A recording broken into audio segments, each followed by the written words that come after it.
കേരളം കൊട്ടിക്കലാശത്തിലേക്ക്.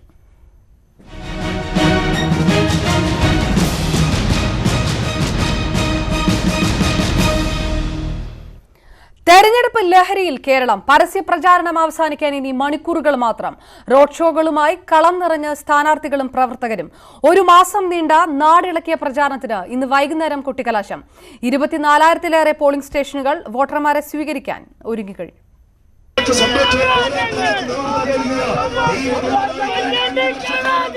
നരേന്ദ്രമോദി, രാഹുൽ ഗാന്ധി, അമിത്ഷാ, പ്രിയങ്ക ഗാന്ധി, സീതാറാം യെച്ചൂരി ദേശീയ നേതാക്കളുടെ പടയാണ് ഇത്തവണ കേരളത്തിലേക്ക് ഒഴുകിയെത്തിയത്. റോഡ് ഷോകളിലൂടെ ആവേശം വിതറുകയാണ് നേതാക്കളും സ്ഥാനാർത്ഥികളും.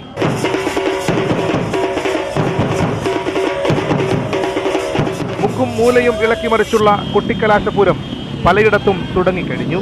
ഇതാ കടന്നു വരുന്നു കൈതോലകൾ തലചായ്ച്ചുറങ്ങുന്ന തഴവയുടെ മണ്ണിലൂടെ ആലപ്പുഴയുടെ പ്രിയപ്പെട്ടവളിതാ കടന്നു വരുന്നു. ആടി നിൽക്കുന്ന വോട്ടുകൾ ഉറപ്പിക്കാനുള്ള അവസാനവട്ട ശ്രമത്തിൽ നേതാക്കൾ.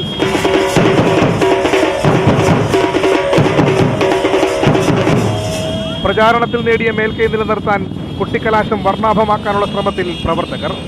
ആവേശം അതിരുവിടാതിരിക്കാൻ പോലീസിന്റെ ജാഗ്രത. പിഴവില്ലാത്ത തയ്യാറെടുപ്പുകളുമായി തെരഞ്ഞെടുപ്പ് കമ്മീഷൻ. കേരളം അക്ഷരാർത്ഥത്തിൽ തെരഞ്ഞെടുപ്പ് ലഹരിയിലാണ്.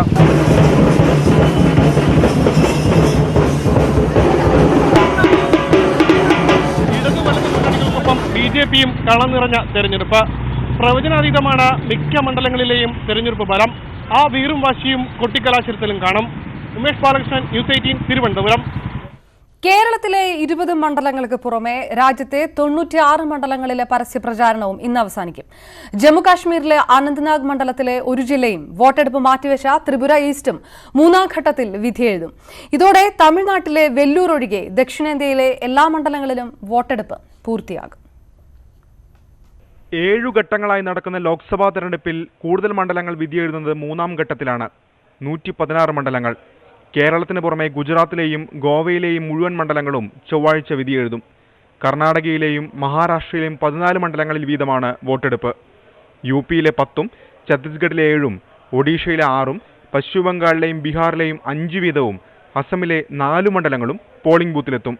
കേന്ദ്രഭരണ പ്രദേശങ്ങളായ ദാമൻ ദിയു, ദാദ്ര നഗർ ഹവേലി എന്നിവിടങ്ങളിലും അന്നേ ദിവസമാണ് വോട്ടെടുപ്പ്. LK അദ്വാനി പ്രതിനിധീകരിച്ചിരുന്ന ഗാന്ധിനഗറിൽ നിന്ന് ജനവിധി തേടുന്ന BJP അധ്യക്ഷൻ അമിത്ഷായും വയനാട്ടിൽ ജനവിധി തേടുന്ന കോൺഗ്രസ് അധ്യക്ഷൻ രാഹുൽ ഗാന്ധിയുമാണ് 3ാം ഘട്ടത്തിലെ പ്രമുഖ സ്ഥാനാർത്ഥികൾ. തട്ടകമായ മെയിൻപുരിയിൽ നിന്ന് മുലായം സിംഗ് യാദവ് ജനവിധി തേടും. ഫിറോസാബാദിൽ യാദവ് കുടുംബങ്ങൾ തമ്മിലുള്ള പോരാട്ടത്തിൽ മുലായത്തിന്റെ അനുജൻ ശിവപാൽ യാദവും മുലായത്തിന്റെ ബന്ധു രാംഗോപാൽ യാദവിന്റെ മകൻ അക്ഷയ് യാദവും തമ്മിലാണ് മത്സരം. രാംപൂരിൽ സമാജ്വാദി പാർട്ടി നേതാവ് അസം ഖാനെ നേരിടുന്നത് BJPയിലെ ജയപ്രദയാണ്. ബീഹാറിലെ മധേപുരയിൽ നിന്ന് RJD ടിക്കറ്റിൽ ലോക് താന്ത്രിക് ജനതാദൾ നേതാവ് ശരത് യാദവ് ജനവിധി തേടും. ബാരാമതിയിൽ നിന്ന് സുപ്രിയ സുലെ വീണ്ടും മത്സരിക്കുമ്പോൾ പിലിഭത്തിൽ നിന്നാണ് വരുൺ ഗാന്ധിയുടെ മത്സരം.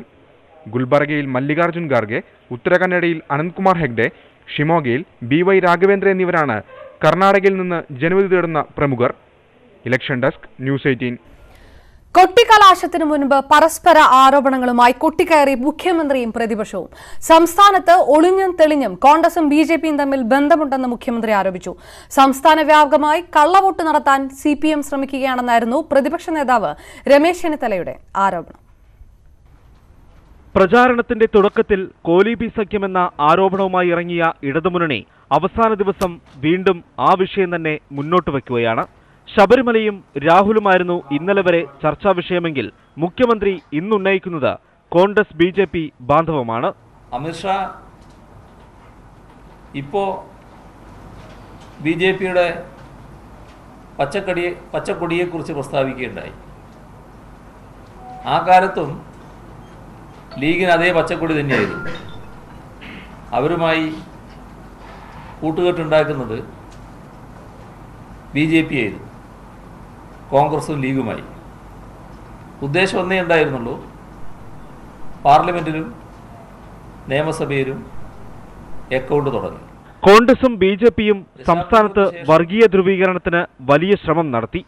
നേമത്ത് രാജഗോപാലിന് വോട്ട് മറിച്ച അതേ തന്ത്രമാണ് ചില മണ്ഡലങ്ങളിൽ കോൺഗ്രസ് നടത്തുന്നതെന്ന് മുഖ്യമന്ത്രി ആരോപിച്ചു. സംസ്ഥാന വ്യാപകമായി CPM കള്ളവോട്ടിന് ശ്രമിക്കുകയാണെന്നായിരുന്നു പ്രതിപക്ഷ നേതാവിന്റെ ആരോപണം. ഇത് കള്ളവോട്ട് ചെയ്യാനായിട്ട് എപ്പോഴും CPM സ്വീകരിക്കുന്ന നിലപാടാണ്. ഞങ്ങൾ ഒരു കാരണവശാലും അംഗീകരിക്കാൻ പോകുന്നില്ല. എല്ലാ ബൂത്തിലുമുള്ള ഡ്യൂപ്ലിക്കേറ്റ് വോട്ടുകൾ ഞങ്ങൾ കൃത്യമായി ഉദ്യോഗസ്ഥന്മാരെ അറിയിക്കും. ശബരിമല ഉന്നയിക്കുന്ന കാര്യത്തിൽ തുടക്കത്തിൽ വലിയ ആവേശം കാണിക്കാതിരുന്ന BJP പിന്നീട് ഓരോ യോഗത്തിലും വിഷയമാക്കിയത് ശബരിമല തന്നെയാണ്. കേരളത്തിൽ വന്ന് പ്രധാനമന്ത്രി ശബരിമല എന്ന വാക്ക് പറഞ്ഞില്ലെങ്കിലും തമിഴ്നാട്ടിലും കർണാടകത്തിലും പേരെടുത്ത് പറഞ്ഞു തന്നെ വോട്ട് ചോദിച്ചു. കേരളത്തിൽ മറ്റൊരു വിഷയവും BJP കാര്യമായി മുന്നോട്ട് വച്ചതുമില്ല. അടിയൊഴുക്കുകളും അനിശ്ചിതത്വങ്ങളും നിറഞ്ഞ ചരിത്രത്തിലെ ഏറ്റവും സങ്കീർണമായ തിരഞ്ഞെടുപ്പ്. വിലക്ക് മറികടന്ന് ചർച്ച ചെയ്ത ശബരിമല മുതൽ രാഹുൽ ഫാക്ടറും വോട്ട് കച്ചവട ആരോപണങ്ങളും വരെ സ്വന്തം പാളയത്തിലെ വോട്ടുകളുമായെന്ന ആശങ്ക ഭരണപക്ഷത്തിന് മാത്രമല്ല പ്രതിപക്ഷ കക്ഷികൾക്കുമുണ്ട്. ജനവിധി അറിയാൻ ഇനി മണിക്കൂറുകൾ മാത്രം ബാക്കി. V Arun, News 18 Thiruvananthapuram. വയനാടിനെ ഗിനിപ്പന്നിയെ പോലെ കണ്ട് പരീക്ഷണശാലയാക്കാനാണ് കോൺഗ്രസ് ശ്രമമെന്ന് കേന്ദ്രമന്ത്രി നിർമ്മല സീതാരാമൻ. ഇതിന് വയനാട്ടുകാർ തോൽപ്പിക്കും. അമേഠിയിൽ വികസനം കൊണ്ടുവരുന്നതിൽ പരാജയപ്പെട്ട രാഹുൽ ഗാന്ധിയാണ് വയനാട്ടിൽ വോട്ട് തേടി വന്നത്. കോൺഗ്രസും CPM-ഉം ഒത്തുകളിക്കുകയാണെന്ന് നിർമ്മല സീതാരാമൻ വയനാട്ടിൽ പറഞ്ഞു.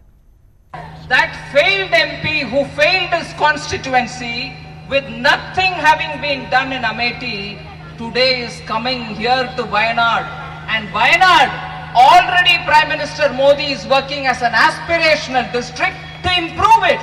Do you want to give it to him as a member of parliament who failed in Amethi, or do you want to give our young MP candidate Tushar Vellappalli a chance so that he can work with Prime Minister Modi to develop Wayanad? 40 ദിവസത്തെ പരസ്യ പ്രചാരണത്തിന് ശേഷമുള്ള കൂട്ടപരിശീലനം തയ്യാറെടുക്കുകയാണ് സ്ഥാനാർത്ഥികളും അണികളും. കലാശക്കൊട്ടിന്റെ വിശേഷങ്ങളുമായി തിരുവനന്തപുരം പേരൂർക്കട നിന്നും V അരുണും, കൊച്ചിയിൽ നിന്ന് N ശ്രീനാഥും, Kozhikode നിന്ന് മുഹമ്മദ് ഷഹീദും ചേരുന്നു. ആദ്യം വി അരുണിലേക്ക്. അരുൺ, സ്റ്റാർ ഫൈറ്റ് നടക്കുന്ന തിരുവനന്തപുരം മണ്ഡലം തൊട്ട് തെക്കൻ കേരളത്തിൽ എങ്ങനെയാണ് കൊട്ടിക്കലാശത്തിൽ സ്ഥാനാർത്ഥികളുടെയും അണികളുടെയും പ്രവർത്തകരുടെയും ആവേശം?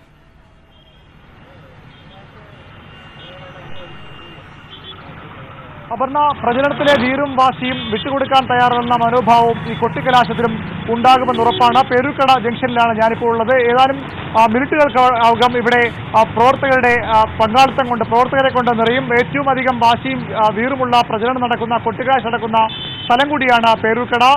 വട്ടിയൂർക്കാവ് മണ്ഡലത്തിലെ ഉൾപ്പെട്ട പ്രദേശമാണിത്. ഇത്തവണ അസംബ്ലി നിയോജക മണ്ഡലം കേന്ദ്രീകരിച്ചാണ് കൊട്ടിക്കലാശം മുന്നണികൾ പ്ലാൻ ചെയ്തിരിക്കുന്നത്. അതിന്റെ ഭാഗമായി എല്ലാ നിയോജക മണ്ഡലങ്ങളിലും പ്രകടനങ്ങൾ അതുപോലെ കൊട്ടിക്കലാശത്തിലുള്ള പ്രവർത്തകരുടെ ഒരുക്കങ്ങളുണ്ടാകും. അല്പസമയത്തിനകം ഇവിടെ അക്ഷരാർത്ഥത്തിൽ പ്രവർത്തകരെ കൊണ്ട് നിറയും. വലിയ ആവേശം തന്നെ ഈ കൊട്ടിക്കലാശത്തിൽ ഉണ്ടാകുമെന്ന് തന്നെയാണ് പ്രതീക്ഷിക്കപ്പെടുന്നത്. ആവേശം അതിരുകടക്കാതിരിക്കാൻ നടപടികളുമായി പോലീസും രംഗത്തുണ്ട്. തെരഞ്ഞെടുപ്പ് കമ്മീഷന്റെ വലിയ നിരീക്ഷണവും ഈ കൊട്ടിക്കലാശ വേദികളിലും ഉണ്ടാകും. 3 മണിയോടുകൂടി ഈ പേരുക്കട ജംഗ്ഷൻ പ്രവർത്തകരെ, വിവിധ മുന്നണികളുടെ പ്രവർത്തകരെ കൊണ്ട് നിറയും. കൊട്ടിക്കലാശത്തിലുള്ള എല്ലാവിധ തയ്യാറെടുപ്പുകളുമായി മുന്നോട്ട് പോവുകയാണ് രാഷ്ട്രീയ പാർട്ടി നേതൃത്വവും സ്ഥാനാർത്ഥികളുമൊക്കെ. അപർണ, വി അരുൺ തിരുവനന്തപുരത്ത് നിന്ന് വിശദാംശങ്ങൾ നൽകുമ്പോൾ കൊച്ചിയിൽ നിന്ന് N ശ്രീനാഥ് ചേർന്നു. ശ്രീനാഥ്, മധ്യ കേരളത്തിലെ കടുത്ത ചൂടിനെ പോലും മറികടക്കുന്ന രീതിയിലുള്ള പ്രചാരണമാണ് നടന്നത്. ഇപ്പോൾ കാലാവസ്ഥയും മാറിയിരിക്കുന്നു. എത്രത്തോളം ആവേശത്തിലാണ് കൊച്ചിയിൽ, എറണാകുളത്ത്, മധ്യ കേരളത്തിൽ സ്ഥാനാർത്ഥികൾ?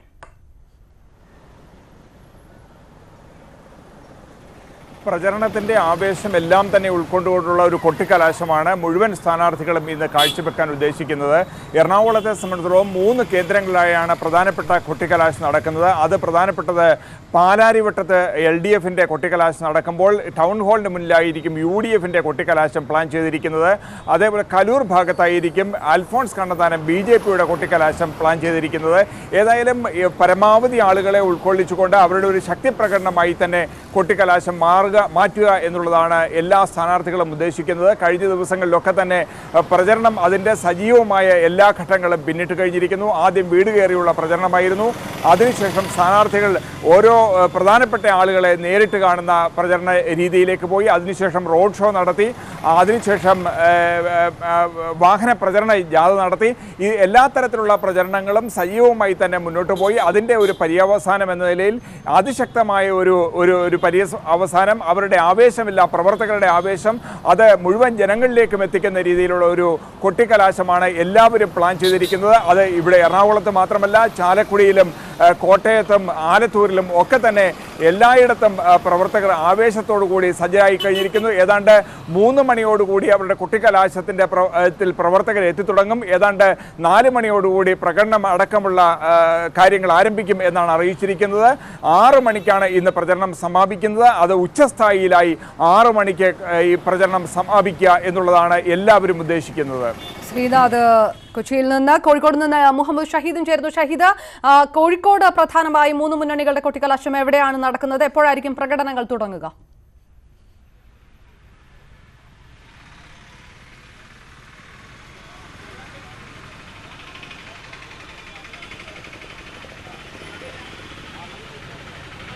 അപർണ, കോഴിക്കോട് പാളയത്ത് വെച്ചാണ് 3 മുന്നണികളും പാളയം കേന്ദ്രീകരിച്ചായിരിക്കും കുട്ടിക്കലാശം അവസാന നിമിഷം ഉണ്ടാവുക. 3 മണിയോടുകൂടി തന്നെ പ്രവർത്തകർ പാളയത്തേക്ക് എത്തും. ഞാനിപ്പോൾ നിൽക്കുന്നത് ഈ ചക്കുകടവ്, കോഴിക്കോട് മണ്ഡലത്തിന്റെ ഭാഗമായ ചക്കുകടവാണ്. ഇവിടെ ഇതിനകം തന്നെ പ്രവർത്തകർ എത്തിത്തുടങ്ങി. ഇവർ ജാതിയായി പാളയത്തേക്ക് പോയിക്കൊണ്ടിരിക്കുന്ന കാഴ്ച നമുക്ക് കാണാൻ സാധിക്കുന്നുണ്ട്. സ്ഥാനാർത്ഥികൾ ഇപ്പോൾ റോഡ് ഷോകളുമായി വിവിധ കേന്ദ്രങ്ങളിലാണുള്ളത്. ഇവർ 3 മണിയാകുന്നതോടുകൂടി ഈ പാളയത്തേക്ക് കേന്ദ്രീകരിക്കും. അവിടെ കോഴിക്കോട് 3 സ്ഥാനാർത്ഥികളും പാളയത്തെത്തുമെന്നാണ് അറിയിച്ചിട്ടുള്ളത്. കനത്ത സുരക്ഷാ സംവിധാനം, പോലീസ് ചില സംവിധാനങ്ങൾ ഒരുക്കിയിട്ടുണ്ട്. അതിന്റെ പരിധിയിൽ നിന്ന് പ്രവർത്തകർ കുട്ടിക്കലാശം പാളയത്ത് കേന്ദ്രീകരിക്കും. ഒപ്പം തന്നെ മറ്റ് മണ്ഡലങ്ങളിലെല്ലാം സമാനമായ രീതിയിൽ കുട്ടിക്കലാശത്തിലേക്ക് നീങ്ങുന്നു. അറിയാൻ കഴിഞ്ഞത് തിരൂരിലായിരിക്കും ഇ.ടി. മുഹമ്മദ് ബഷീർ ഉൾപ്പെടെയുള്ളവർ, പി വി അൻവർ ഉൾപ്പെടെയുള്ളവർ ഉണ്ടാവുക. കുട്ടിക്കലാശത്തിന് ഗ്രൗണ്ടിലേക്ക് ഇറങ്ങില്ല, കുട്ടിക്കലാശ സമയത്ത് ഇറങ്ങില്ല എന്നുള്ള വിവരം ലഭിക്കുന്നുണ്ട്. ഒപ്പം വയനാട്ടിൽ 2 സ്ഥാനാർത്ഥികളും കൽപ്പറ്റയിൽ കേന്ദ്രീകരിച്ചായിരിക്കും ഉണ്ടാവുക. പ്രത്യേകിച്ചും തുഷാർ വെള്ളാപ്പള്ളിയും അതുപോലെ തന്നെ സുനീറും കൽപ്പറ്റയിൽ കേന്ദ്രീകരിച്ചുകൊണ്ട് അവിടെ കുട്ടിക്കലാശത്തിന് സ്ഥാനാർത്ഥികളുടെ നേതൃത്വത്തിൽ തന്നെ കുട്ടിക്കലാശം ഉണ്ടാകും. അവിടെ UDF സ്ഥാനാർത്ഥി രാഹുൽ ഗാന്ധി ഇവിടെ അഭാവം നികത്തുന്ന രീതിയിലുള്ള ഒരു കുട്ടിക്കലാശത്തിന് UDF തയ്യാറെടുക്കുന്ന സാധ്യതയുണ്ട്. അറിയാൻ കഴിഞ്ഞത് കണ്ണൂരിൽ പ്രത്യേകിച്ച് തലശ്ശേരിയിൽ കോടിയേരി ബാലകൃഷ്ണൻ ഉണ്ടാകുമെന്നൊരു വിവരം നമുക്ക് ലഭിക്കുന്നുണ്ട്. CPM സംസ്ഥാന സെക്രട്ടറിയും കുട്ടിക്കലാശ സമയത്ത് ഈ പ്രവർത്തകർക്ക് ആവേശം പകർന്നു ഉണ്ടാകുമെന്ന് അറിയുന്നുണ്ട്. വടകരയിൽ P ജയരാജൻ വടകര നഗരത്തിൽ കുട്ടിക്കലാശത്തിൽ അദ്ദേഹം നേരിട്ടെത്തി അതിന് പ്രവർത്തകർക്ക് ആവേശം പകരും. K മുരളീധരൻ ആ സമയത്ത് ആണെന്നാണ് നമുക്ക് ലഭിക്കുന്ന വിവരം. ഈ രീതിയിൽ സ്ഥാനാർത്ഥികൾ നേരിട്ട് രംഗത്തിറങ്ങിയും പ്രവർത്തകർ വലിയ ആവേശത്തിലും ഏറിയും കുട്ടിക്കലാശം അതിൻ്റെ എല്ലാവിധ ആവേശത്തിലും അവസാനിപ്പിക്കാൻ തന്നെയാണ് രാഷ്ട്രീയ പാർട്ടികളുടെ തീരുമാനം. അതായത് 40 ദിവസം നീണ്ട പ്രചരണത്തിൻ്റെ വീറും വാശിയും കുട്ടിക്കലാശത്തിൽ അത് കാണിച്ച് പ്രകടിപ്പിച്ച് മുഴുവൻ വോട്ടുകളും തങ്ങൾക്ക് അവസാന നിമിഷം വരെയുള്ള പ്രചരണ രംഗത്തുള്ള അവസാന നിമിഷം വരെയും മുഴുവൻ വോട്ടുകളും പോൾ ചെയ്യിപ്പിക്കാനുള്ള ഒരു ആവേശത്തിലേക്ക് കുട്ടിക്കലാശം എത്തിക്കാനുള്ള കോഴിക്കോട് നിന്ന് മുഹമ്മദ് ഷഹീദും, കൊച്ചിയിൽ നിന്ന് ശ്രീനാഥും, അതോടൊപ്പം തന്നെ തിരുവനന്തപുരത്ത് നിന്ന് VV അരുണുമാണ് വിശദാംശങ്ങൾ നൽകിയത്. 6 മണിയോടുകൂടി പരസ്യ പ്രചാരണം അവസാനിക്കും. 3 മണിയോടുകൂടി കൊട്ടിക്കലാശത്തിനുള്ള പ്രകടനങ്ങൾക്കുള്ള തുടക്കം കുറിക്കുകയും ചെയ്യും. കൊല്ലത്ത് കോൺഗ്രസിന്റെ പ്രവർത്തനം നിരീക്ഷിക്കാൻ RSP ഷാഡോ കമ്മിറ്റിയെ നിയോഗിച്ചെന്ന് വെളിപ്പെടുത്തി സ്ഥാനാർത്ഥി NK പ്രേമചന്ദ്രൻ. RSPക്ക് കോൺഗ്രസിൽ വിശ്വാസമില്ല എന്നതിന്റെ തെളിവാണ് ഷാഡോ കമ്മിറ്റിയെന്ന് LDF ആരോപിച്ചു. ഷാഡോ ടീമിനെ കുറിച്ച് അറിയില്ലെന്നായിരുന്നു കോൺഗ്രസിന്റെ പ്രതികരണം. RSPക്ക് ഒരു ഷാഡോ കമ്മിറ്റി ഉണ്ട് ഈ കാര്യങ്ങൾ പരിശോധിക്കാൻ. ഒരു നേരിയ പരാതി പോലും ഒരു കോൺഗ്രസ് പ്രവർത്തകൻ നിർജീവമായി നിൽക്കുന്നെന്നോ നിഷ്ക്രിയമായി നിൽക്കുന്ന ഒരു പരാതി എന്നെയും കോൺഗ്രസിനെയും തെറ്റിപ്പിച്ച് മുതലെടുപ്പ് നടത്താമെന്നുള്ള തോമസ് ഐസക്കിനെ പോലെ ഉന്നതനായ നേതാവ് വന്ന് ഞങ്ങളെ തെറ്റിപ്പിക്കാൻ നോക്കുന്നത്. LDF ഉയർത്തിയ ആരോപണങ്ങൾക്ക് ഫേസ്ബുക്ക് ലൈവിൽ മറുപടി പറയുന്നതിനിടെയായിരുന്നു UDF സ്ഥാനാർത്ഥി NK പ്രേമചന്ദ്രന്റെ RSPക്ക് ഷാഡോ കമ്മിറ്റി ഉണ്ടെന്ന പരാമർശം. കോൺഗ്രസിന്റെ പ്രവർത്തനം RSPയുടെ ഷാഡോ കമ്മിറ്റി നിരീക്ഷിച്ചു എന്ന വെളിപ്പെടുത്തലിൽ കോൺഗ്രസ് മറുപടി പറയണമെന്ന് LDF ആവശ്യപ്പെട്ടു. RSPക്ക് കോൺഗ്രസിനോടുള്ള അവിശ്വാസം വ്യക്തമാണെന്നും LDF സ്ഥാനാർത്ഥി KN ബാലഗോപാൽ. RSP പോലൊരു പാർട്ടി ഒരു ഷാഡോ ടീമിനെ വെച്ച് കോൺഗ്രസ് എന്ന് പറയുന്ന ഒരു പ്രസ്ഥാനത്തിന്റെ പ്രവർത്തനങ്ങളെ പരിശോധിച്ചുകൊണ്ടിരിക്കുന്നുവെന്ന് UDF സ്ഥാനാർത്ഥി തന്നെ പരസ്യമായി പറയുക. അതിനെ സംബന്ധിച്ച് കോൺഗ്രസിന്റെ നേതാക്കന്മാർ, കോൺഗ്രസിന്റെ DCC പ്രസിഡന്റും മറ്റു നേതാക്കന്മാരും ഒക്കെ മറുപടി പറയേണ്ടത്. RSPയുടെ ഷാഡോ ടീമിനെ കുറിച്ച് അറിയില്ലെന്ന് DCC president advocate Bindu Krishna പറഞ്ഞു. കോൺഗ്രസിന്റെ നേതൃത്വത്തിലാണ് തെരഞ്ഞെടുപ്പ് പ്രവർത്തനങ്ങൾ നടത്തുന്നത്. അങ്ങനെയുള്ളതായിട്ട് എനിക്കറിയത്തില്ല, അങ്ങനെയൊന്നും ഉണ്ടായില്ല. പക്ഷെ ഞങ്ങൾ എല്ലാവരും ഒരുമിച്ച് പ്രവർത്തിക്കുന്നത്. മണ്ഡലത്തിലെ മുഴുവൻ ബൂത്തുകളിലെയും പ്രചരണം സംബന്ധിച്ച് സ്ഥാനാർത്ഥിക്ക് അറിയാമെന്നും ബിന്ദു കൃഷ്ണ പറഞ്ഞു. പ്രചരണത്തിന്റെ അവസാന മണിക്കൂറുകളിലും ആരോപണങ്ങളും പ്രത്യാരോപണങ്ങളും വിവാദങ്ങളും കൊണ്ട് നിറയുകയാണ് കൊല്ലത്തെ തെരഞ്ഞെടുപ്പ് പ്രചരണ രംഗം. കൊല്ലത്ത് നിന്നും ശ്യാം ദേവരാജ്, ന്യൂസ് 18. ഒളിക്യാമറ വിവാദത്തിൽപ്പെട്ട കോഴിക്കോട്ടെ UDF സ്ഥാനാർത്ഥി MK രാഘവൻ മത്സരത്തിൽ നിന്ന് വിട്ടുനിൽക്കണമെന്ന് CPM. പരാതിയിൽ കഴമ്പുള്ളതിനാലാണ് പോലീസ് കേസെടുത്തതെന്ന് മുഖ്യമന്ത്രി പിണറായി വിജയൻ പറഞ്ഞു. MK രാഘവനോടും A വിജയരാഘവനോടും സർക്കാരിന് 2 നീതിയാണെന്ന് മുസ്ലിം ലീഗ് ആരോപിച്ചു. ഒളിക്യാമറയിൽ കുടുങ്ങിയ MK രാഘവനെതിരെ കോഴയാരോപണം ശക്തമായി ഉന്നയിച്ച് തെരഞ്ഞെടുപ്പിനെ നേരിടാനൊരുങ്ങുകയാണ് ഇടതുമുന്നണി. രാഘവൻ സംസാരിക്കുന്ന ദൃശ്യങ്ങൾ കൃത്രിമമല്ലെന്ന് അന്വേഷണ ഉദ്യോഗസ്ഥൻ നൽകിയ റിപ്പോർട്ട് ഉയർത്തിക്കാട്ടിയാണ് പ്രചാരണം. രാഘവനെതിരെ അന്വേഷണം വേഗത്തിലാക്കണമെന്നും അദ്ദേഹം തെരഞ്ഞെടുപ്പിൽ നിന്ന് വിട്ടുനിൽക്കണമെന്നും CPM കേന്ദ്ര കമ്മിറ്റി അംഗം എളമരം കരീം. ഈ വെളിപ്പെടുത്തപ്പെട്ട TV ദൃശ്യങ്ങൾ സത്യമാണെന്നും ജനങ്ങളുടെ മുമ്പിൽ വന്നിരിക്കുക. ഇത്തരമൊരു സാഹചര്യത്തിൽ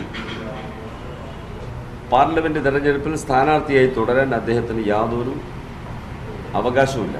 കോൺഗ്രസ് കൂടുതൽ പ്രതിരോധത്തിലായിരിക്കെ MK രാഘവന് പിന്തുണയുമായി മുസ്ലിം ലീഗ് രംഗത്ത് വന്നു.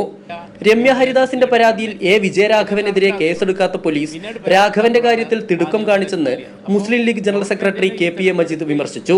രാഘവനെ ഒരു കേസിൽ കൊടുക്കണം എന്ന ബോധവുമായ ഉദ്ദേശത്തോടു കൂടി നിയമോപദേശം തേടി കേസെടുക്കാൻ വേണ്ടി ഇപ്പോൾ തീരുമാനിക്കുകയാണ്. ലീഗിന്റെ ആരോപണം മുഖ്യമന്ത്രി നിഷേധിച്ചു. പരാതിയിൽ കഴമ്പുള്ളതിനാലാണ് MK രാഘവനെതിരെ കേസെടുത്തതെന്ന് പിണറായി വിജയൻ. പറഞ്ഞ കാര്യങ്ങൾ അത് രാഘവൻ തന്നെ പറഞ്ഞതാണോ എന്നതാണ് ഒരു പ്രശ്നം. അത് രാഘവൻ തന്നെ പറഞ്ഞതാണെന്ന് അന്വേഷണത്തിൽ കാണുന്നു. അതാണല്ലോ ഉണ്ടാകുന്നത്. കേരളം പോളിംഗ് ബൂത്തിലേക്ക് നീങ്ങാൻ മണിക്കൂറുകൾ മാത്രം അവശേഷിക്കെ ആരോപണത്തിന്റെ പേരിൽ വോട്ട് നഷ്ടപ്പെടാതിരിക്കാനുള്ള തത്രപ്പാടിലാണ് MK രാഘവനും കോൺഗ്രസും. News 18 കോഴിക്കോട്.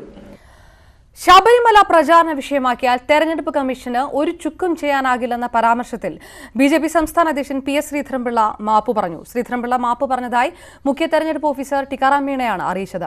ഇതടക്കം 2 പ്രസ്താവനകളിൽ BJP പ്രസിഡന്റ് മാപ്പ് പറഞ്ഞതായും ടിക്കാറാം മീണ വ്യക്തമാക്കി.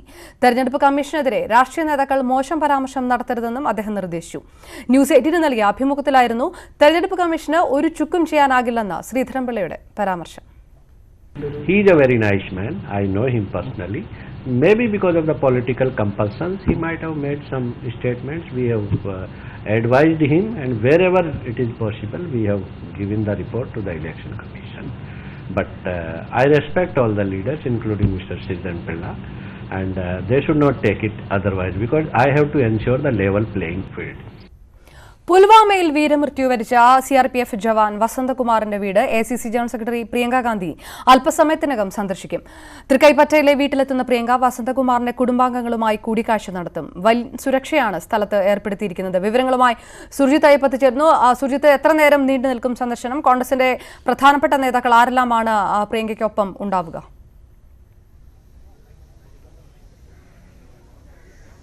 അപർണ, വൈത്തിരി റിസോർട്ടിലാണ് പ്രിയങ്ക ഇന്നലെ രാത്രി തങ്ങിയത്. ഇന്ന് ഉച്ചയോടുകൂടി അവിടെ നിന്നും ഇവിടേക്ക് വാഹനത്തിൽ എത്തും എന്നുള്ള വിവരമാണ് നമുക്ക് ഇപ്പോൾ ലഭ്യമാകുന്നത്. ഇന്നലെ തന്നെ ഏറെ നേരം കാത്തിരുന്ന ആളുകളുണ്ടായിരുന്നു. ഇന്നലെ നിശ്ചയിച്ച ഷെഡ്യൂൾ പ്രകാരമാണെങ്കിൽ ഇന്നലെ ഉച്ചയോടുകൂടി ഇവിടെ എത്തേണ്ടതായിരുന്നു. പക്ഷേ പിന്നീട് പൊതുയോഗത്തിൽ പങ്കെടുക്കാൻ വേണ്ടി അരീക്കോട്ടേക്കും നിലമ്പൂരിലേക്കും പ്രിയങ്ക ഗാന്ധി പോയി.